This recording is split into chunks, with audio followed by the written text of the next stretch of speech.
Hey guys, good evening. A lot of people ask why, if the narcissist is so bad, why would you want to be around them?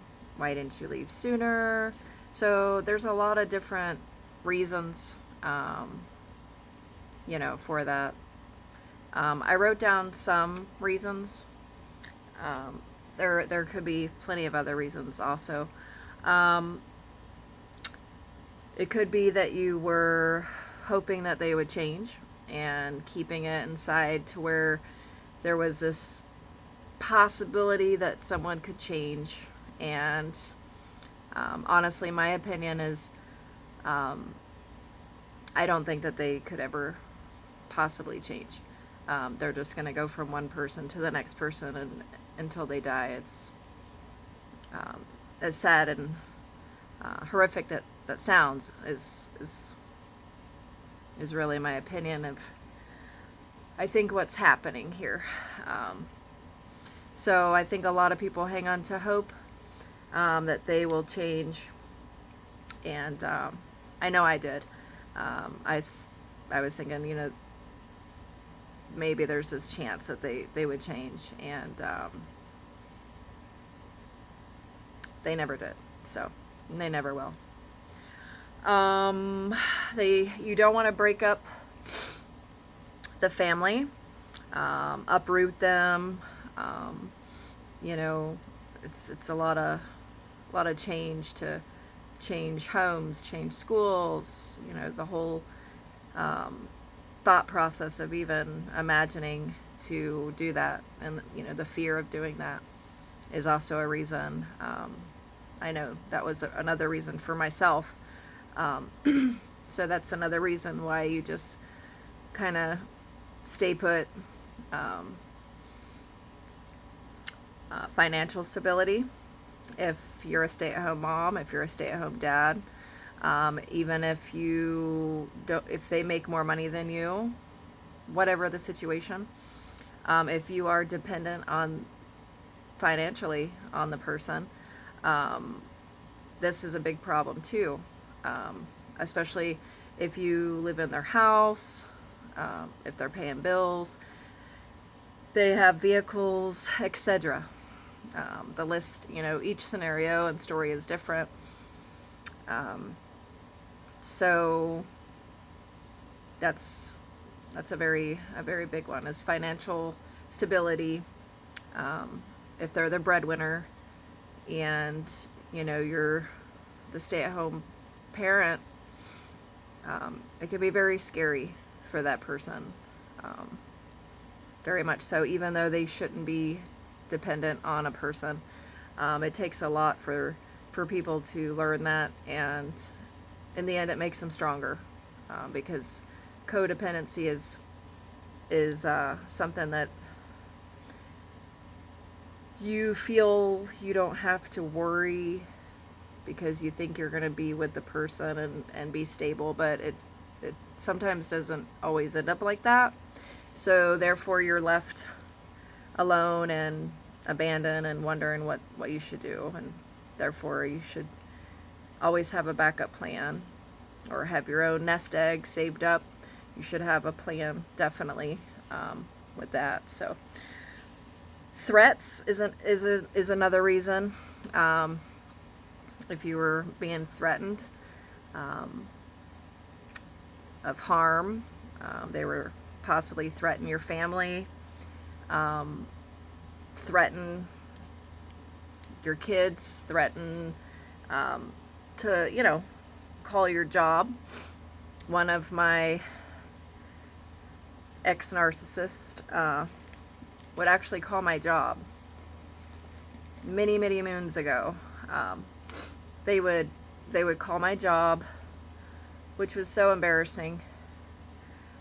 Leave messages at the front desk, horrible messages.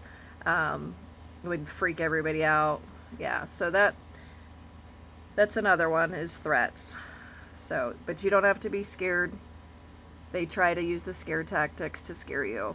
Um, this day and age, You get the police involved, you get courts, you get protection orders, you get the pew-pews, the weapons, you get the pepper spray, you get the tasers, you get the big giant dogs to bark, you get whatever you need to protect yourself, that's for sure. So definitely they use the scare tactics and threats to try to keep you and longer in their grasp, to where you deal with the crap even longer.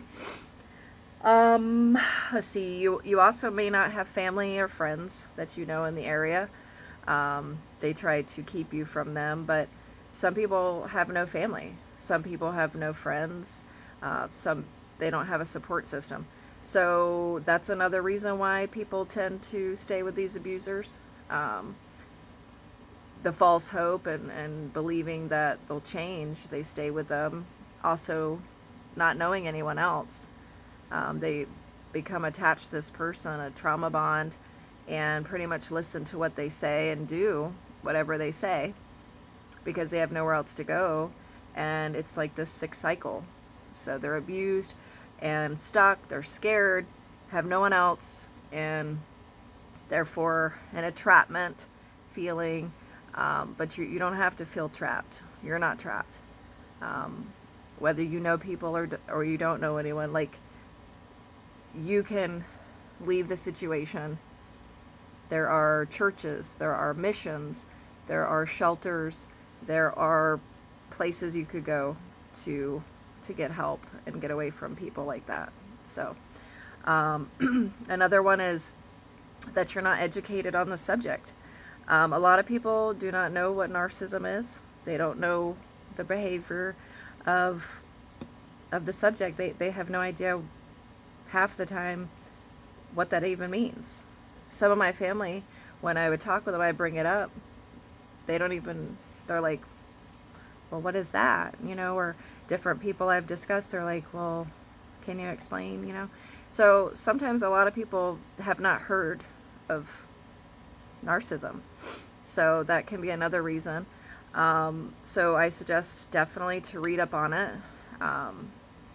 Whatever you have to do, if you need to see professional therapists, whatever you need to do to educate yourself, to know the signs, to watch out for this. So, and a lot of times that's why people stay, because they don't realize what is occurring, that you are with someone that has this mental illness and possibly / psychopath, depending on the level of severity.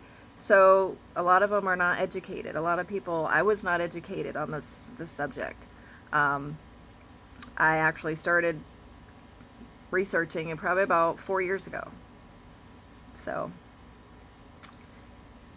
it's a big one on that one. So a lot of people are also having their own addiction problems, drinking, drugs,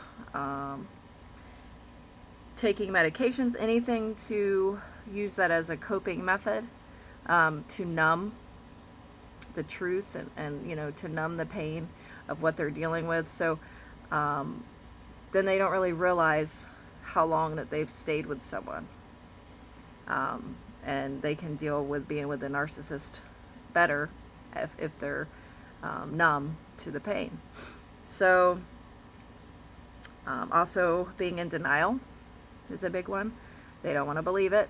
I didn't want to believe it. So denial can go on for a very long time.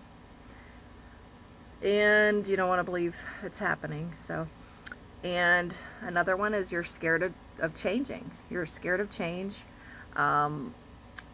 Again, uprooting yourself, a new environment, new people. You're scared of the unknown. You don't want to move and change up everything, which is a normal response to change. Who wants to move around all the time? I mean, it is scary. It scares people when you don't know where to go and what to do. But that's another reason why I think people deal with narcissism as much as they do. So these are just some of the reasons. Personally, some of these, it was what I dealt with. So if you have any other stories or comments to add, I would definitely love to hear them. And so that concludes the video. You stay strong, guys, and I love you. Peace.